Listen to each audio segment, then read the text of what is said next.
Saudara-saudara, jemaat yang dikasihi oleh Tuhan kita Yesus Kristus, pada saat ini kita akan membaca dan merenungkan akan sabda firman Tuhan. Namun sebelumnya kita akan minta bimbingan Roh Kudus. Mari kita berdoa. Bapa di dalam surga, terima kasih kalau pada hari Minggu ini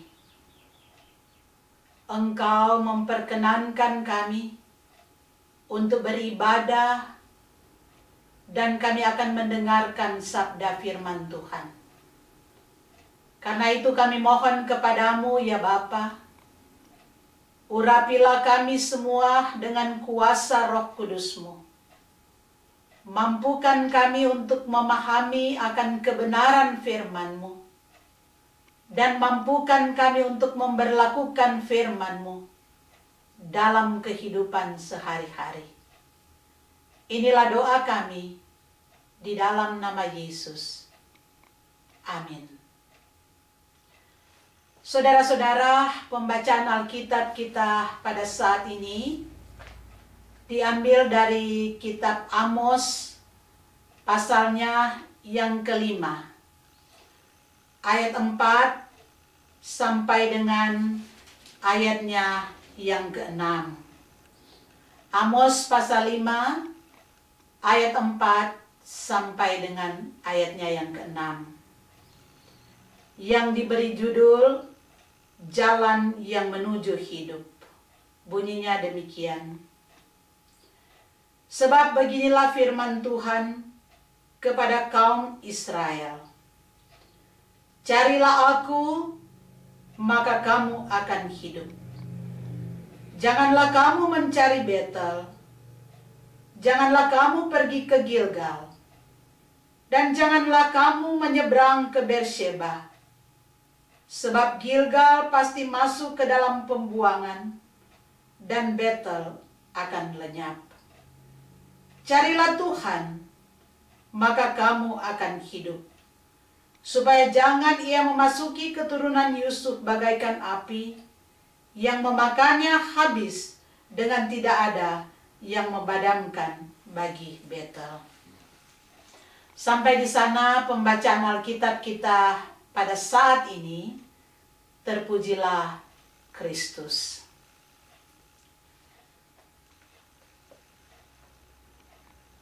Carilah Tuhan, maka kamu akan hidup. Saudara-saudara yang dikasihi oleh Tuhan kita Yesus Kristus, perkataan ini adalah merupakan firman Tuhan melalui Nabi Amos. Nabi Amos ini, saudara-saudara, dipakai oleh Allah menjadi penyambung lidah antara Allah dan umat Israel. Dan situasi dan kondisi yang terjadi pada zaman Nabi Amos ini adalah merupakan situasi yang sungguh sangat menyedihkan.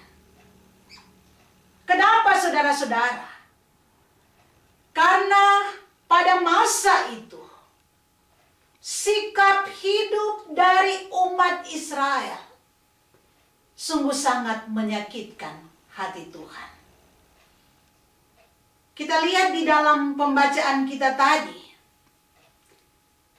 firman Tuhan di sini melalui Nabi Amos mengatakan, janganlah kamu mencari Betel, janganlah pergi ke Gilgal, jangan menyeberang ke Beersheba. Padahal saudara-saudara, ini adalah merupakan tempat peribadatan mereka pada zaman itu. Namun Allah sangat mengetahui kehidupan umatnya. Mereka datang beribadah di Betel. Mereka beribadah di Gilgal, di Beersheba. Tetapi kehidupan umat pada waktu itu jauh dari Tuhan. Kelihatan mereka sungguh rajin di dalam menemui tempat peribadatan, tetapi hati mereka pada waktu itu jauh dari Tuhan. Karena itu dikatakan bahwa ibadah umat pada masa Nabi Amos ini adalah ibadah yang palsu. Mereka beribadah, saudara-saudara, bukan beribadah kepada Allah, tetapi mereka beribadah kepada berhala-berhala, kepada Allah-Allah yang lain. Mereka menuruti keinginan, kehendak diri sendiri. Israel meninggalkan ibadah yang benar. Itu yang terjadi. Karena itu firman Tuhan pada saat ini melalui Nabi Amos. Amos menyerukan kepada umat, Amos mengingatkan kepada umat untuk kembali kepada jalan Tuhan. Cari Tuhan agar mereka hidup. Saudara-saudara, hidup di sini bukan dalam pengertian kehidupan secara jasmani. Tetapi kata hidup di sini pengertiannya lebih daripada itu, yaitu keadaan hidup yang diberkati oleh Tuhan, baik jasmani maupun rohani. Hidup di sini, saudara-saudara, berarti hidup di dalam kemerdekaan sebagai anak-anak Allah. Hidup di sini itu berarti hidup di dalam ketenangan, di dalam kebahagiaan, di dalam campur tangan Tuhan. Tetap berpegang kepada Tuhan di dalam segala situasi dan keadaan.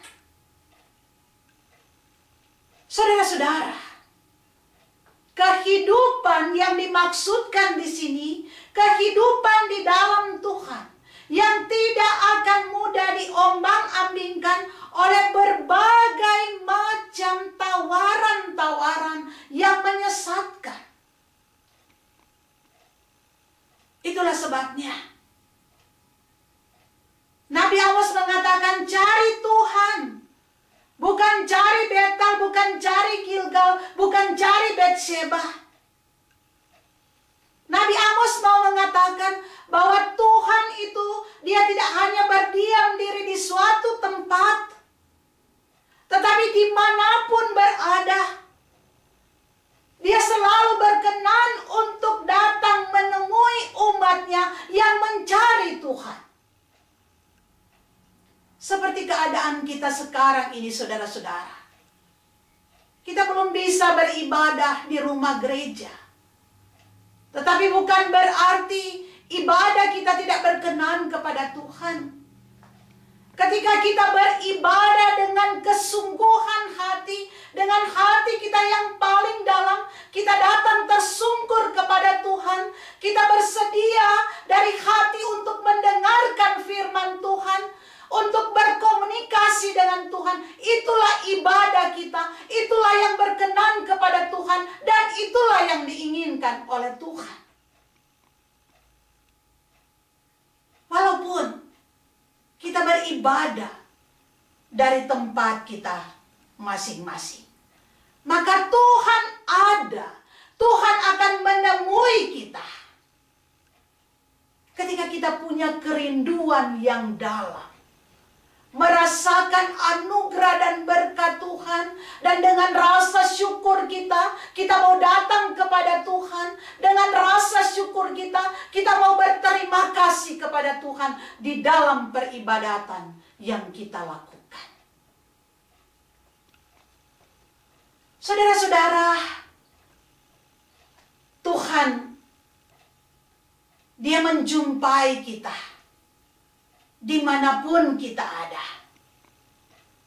Sehingga biarpun 1001 kesulitan yang kita hadapi, biarpun ada pergumulan, ada kekecewaan yang terjadi di dalam kehidupan kita, maka ketika kita datang mencari Tuhan, kita akan merasakan hadirat Tuhan, kita akan merasakan bagaimana kehidupan yang berada dalam rangkulan tangan kasih Tuhan.